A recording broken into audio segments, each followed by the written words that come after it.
कंस का श्री कृष्ण को बुलाने के लिए अक्रूर को भेजना। श्री प्राशर जी बोले, वृषभधारी, अरिष्टासुर, धेनु और पलम आदि का वध, गोवर्धन पर्वत का धारण करना, कालिया नाग का दमन, दो विशाल विषयों को उखाड़ना, पूतना वध आदि अनेक लीलाएं हो जाने पर एक दिन नारद जी ने कंस को यशोदा और देवकी के गप परिवर्तन से लेकर जैसा जैसा हुआ था वह सब वृत्तांत क्रमशः सुना दिया। देवदर्शन नारद जी से ये सब बातें सुनकर दुर्बुद्धि कंस ने वसुदेव जी के प्रति अत्यंत क्रोध प्रकट किया। उसने अत्यंत कोप से वसुदेव जी को संपूर्ण यादवों की सभा में डांटा और समस्त यादवों की भी निंदा की और यह कार्य विचारने लगा, यह अत्यंत बालक राम और कृष्ण जब तक पूर्ण बल प्राप्त नहीं करते हैं तभी तक मुझे इन्हें मार देना चाहिए, क्योंकि युवावस्था होने पर तो ये अजय हो जाएंगे। मेरे यहाँ महावीर वैशाली, चाणु और महाबली मुष्टि जैसे मल हैं। मैं इनके साथ मल युद्ध कराकर उन दोनों दुर्बुद्धियों को मरवा डालूंगा।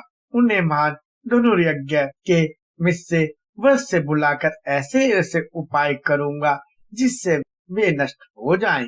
उन्हें लाने के लिए मैं शपलक के पुत्र यादव श्रेष्ठ शूरवीर अक्रूर को गोकुल भेजूंगा। साथ ही वृंदावन में विचरने वाले घोर असुर केशव को भी आज्ञा दूंगा, जिससे वह महाबलशाली दैत्य उन्हें वहीं नष्ट कर देगा। अथवा यदि किसी प्रकार बचकर वे दोनों वसुदेव पुत्र गोप मेरे पास आ भी गए तो उन्हें मेरा कुबल्या पीठ हाथी मार डालेगा। श्री प्राशर जी बोले, ऐसा सोचकर उस दुष्ट आत्मा कंस ने वीरवर राम और कृष्ण को मारने का निश्चय कर अक्रूर जी से कहा। कंस बोला, हे दानवपते, मेरी प्रसन्नता के लिए आप मेरी एक बात स्वीकार कर लीजिए। यहाँ से रथ पर चढ़कर आप नंद के गोकुल को जाइए। वहाँ वसुदेव के विष्णु अंश से उत्पन्न दो पुत्र हैं। मेरे नाश के लिए उत्पन्न हुए वे दुष्ट बालक वहाँ पोषित हो रहे हैं। मेरे यहाँ चतुर्दशी का धनुष यज्ञ होने वाला है, अतः आप वहाँ जाकर उन्हें मल युद्ध के लिए ले आइए। मेरे चाणु और मुष्टिक नामक मल युगम युद्ध में अति कुशल हैं। उन्हें धनु यज्ञ के दिन उन दोनों के साथ मेरे इन पहलवानों का द्वंद्व युद्ध यहाँ सब लोग देखें। अथवा महावत से प्रेरित हुआ कुवल्यापीड़ नामक गजराज उन दोनों दुष्ट वसुदेव पुत्र बालकों को नष्ट कर देगा। इस प्रकार उन्हें मारकर मैं दुर्मति वसुदेव, नंदगोप और इस अपने मनमती पिता उग्रसेन को भी मार डालूंगा। तदंतर मेरे वध की इच्छा वाले इन समस्त दुष्ट गोपों के संपूर्ण गोधन और धन को मैं छीन लूंगा। हे दानवपते, आपके अतिरिक्त ये सभी यादवगण मुझसे द्वेष करते हैं, अतः मैं क्रमशः इन सभी को नष्ट करने का प्रयत्न करूंगा। फिर मैं आपके साथ मिलकर इस यादवीन राज्य को निर्विघ्नता पूर्वक भोगूंगा। अतः हे वीर, मेरी प्रसन्नता के लिए आप शीघ्र ही जाइए। आप गोकुल में पहुंचकर गोपगणों से इस प्रकार कहें, जिससे वे महिष्य, भैंसे के दूध और दधी आदि उपहारों के साथ शीघ्र यहाँ आ जाएं। श्री पराशर जी बोले, हे द्विज, कंस से ऐसी आज्ञा पा महाभागवत अक्रूर जी, कल मैं शीघ्र ही श्री कृष्ण चंद्र को देखूंगा। यह सोचकर अति प्रसन्न हुए। माधव प्रिय अक्रूर जी राजा कंस से जो आज्ञा के एक अति सुंदर रथ पर चढ़े और मथुरापुरी से बाहर निकल आए। अक्रूर जी की गोकुल यात्रा। श्री प्राशर जी बोले, अक्रूर जी भी तुरंत ही मथुरापुरी से निकलकर श्री कृष्ण दर्शन की लालसा से एक शीघ्रगामी रथ द्वारा नंद जी के गोकुल को चले। अक्रूर जी सोचने लगे, आज मुझ जैसा बड़भागी और कोई नहीं है, क्योंकि अपने अंश अवतीर्ण चक्रधारी श्री विष्णु भगवान का मुख मैं अपने नेत्रों से देखूंगा। आज मेरा जन्म सफल हो गया। आज की रात्रि अवश्य सुंदर प्रभात वाली थी, जिससे कि मैं आज खिले हुए कमल के समान नेत्र वाले श्री विष्णु भगवान के मुख का दर्शन करूंगा। प्रभु का जो संकल्पमय मुखारविंद समन मात्र से पुरुषों के पापों को दूर कर देता है, आज मैं विष्णु भगवान के उस कमल नयन मुख को देखूंगा जिससे संपूर्ण वेद और वेदांगों की उत्पत्ति हुई है। आज मैं संपूर्ण तेजस्वियों के परम आश्रय उस भगवत मुखारविंद का दर्शन करूंगा। समस्त पुरुषों के द्वारा यज्ञ में जिन अखिल विश्व के आधारभूत पुरुषोत्तम का यज्ञ पुरुष से यजन पूजन किया जाता है, आज मैं उन्हीं जगतपति का दर्शन करूंगा जिनका सो यज्ञों से यजन करके इंद्र ने देवराज पद की प्राप्ति की है।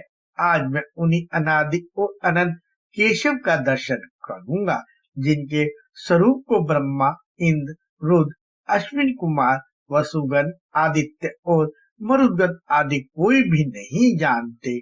आज वे ही हरि मेरे नेत्रों के विषय होंगे जो सर्वात्मा, सर्वज्ञ, सर्वस्वरूप और सब भूतों में अवस्थित हैं तथा जो अचिंत्य, अव्यय और सर्वव्यापक हैं।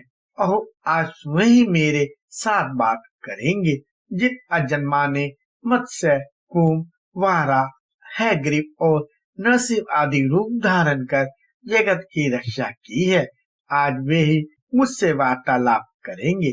इस समय उन अव्यात्मा जगत प्रभु ने अपने मन में सोचा हुआ कार्य करने के लिए अपनी इच्छा से मनुष्य देह धारण किया है।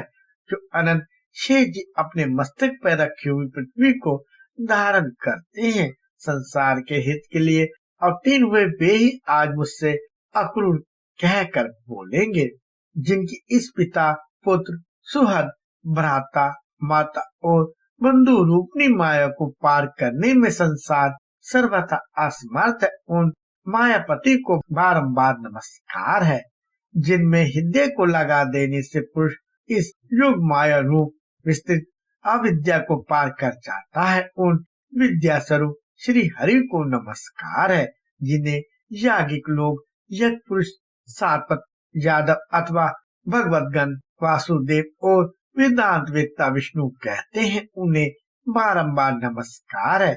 जिस सत्य से यह सत्सद्रूप जगत उस जगतधार विधाता में ही स्थित है, उस सत्य बल से ही वे प्रभु मुझ पर प्रसन्न हो जिनके स्मरण मान से पुरुष सर्वथा कल्याण प्राप्त हो जाता है। मैं सर्वदा उन आजन्मा हरि की शरण में प्राप्त होता हूँ।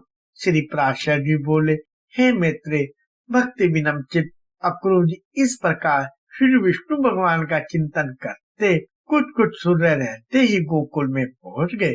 वहां पहुंचने पर पहले उन्होंने खिले हुए नील कमल की सी कांति वाले श्री कृष्णचंद्र को गायों के दोहन स्थान में बछड़ों के बीच विराजमान देखा जिनके नेत्र खिले हुए कमल के समान थे। वक्षस्थल में श्री वत्सल चिन्ह सुशोभित था। भुजाएं लंबी लंबी थी। वक्षस्थल विशाल और ऊंचा था तथा नासिका उन्नत थी जो सभी लास हास्य मनोहर मुखारविंद से सुशोभित थे तथा उन्नत और रक्त नखयुक्त चरणों से पृथ्वी पर विराजमान थे जो दो पीताम्बर धारण किए थे। वन्य पुष्पों से विभूषित थे तथा जिनका श्वेत कमल के आभूषणों से युक्त श्याम शरीर सचंद नीलाचल के समान सुशोभित था। हे द्विज, श्री वत्सचंद्र के पीछे उन्होंने हंस, कुंद और चंद्रमा के समान गौरवन नीलांबरधारी यदुनंदन श्री बलभद्र जी को देखा। विशाल भुजदंड, उन्नत स्कंद और विकसित मुखारविंद श्री बलभद्र जी मेघमाला से घिरे हुए दूसरे कैलाश पर्वत के समान जान पड़ते थे। हे मुने, उन दोनों बालकों को देखकर महामती अक्रूर जी का मुख कमल प्रफुल्लित हो गया तथा उनके सर्वांग में पुलकावली छा गई और वे मन ही मन कहने लगे, इन दो रूप में जो यह भगवान वासुदेव का अंश स्थित है वही परम धाम है और वही परम पद है। इन जगत धाता के दर्शन पाकर आज मेरे नेत्र युगल तो सफल हो गए, किंतु क्या अब भगवत कृपा से इनका अंग संग पाकर मेरा शरीर भी कृतकृत्य हो सकेगा। जिनकी उंगली के स्पर्श मात्र से संपूर्ण पापों से मुक्त हुए पुरुष निर्दोष सिद्धि कैवल्य मोक्ष प्राप्त कर लेते हैं। क्या वे अनंत मूर्ति श्री हरि मेरी पीठ पर अपना कल कमल रखेंगे? जिन्होंने अग्नि, विद्युत और सूर्य की किरणमाला के समान अपने उग्र चक्र का प्रहार कर दैत्यपति की सेना को नष्ट करते हुए असुर सुंदरियों की आंखों के अंजन दो ढाले थे, जिनको एक जल बंधु प्रदान करने से राजा बलि ने पृथ्वी तल में अति मनोज्ञ भूख और एक मनवंतक तक देवतल लाभ पूर्वक शत्रुवीर इंद्रपद प्राप्त किया था। वे ही विष्णु भगवान मुझ निर्दोष को भी कंस के संसर्ग से दोषी ठहराकर क्या मेरी अवज्ञा कर देंगे? मेरे ऐसे साधु जन बहिष्कृत पुरुष के जन्म को धिक्कार है, अथवा संसार में ऐसी कौन वस्तु है जो उन ज्ञान स्वरूप शुद्ध सत्व राशि दोषहीन नित्य प्रकाश और समस्त भूतों के हृदय से प्रभु को विदित ना हो। अतः मैं उन ईश्वर के ईश्वर आदि मध्य और अंतरहित पुरुषोत्तम भगवान विष्णु के अंशावतार श्री कृष्णचंद्र के पास भक्ति विनम्र चित्त से जाता हूँ। मुझे पूर्ण आशा है वे मेरी कभी अवज्ञा न करेंगे।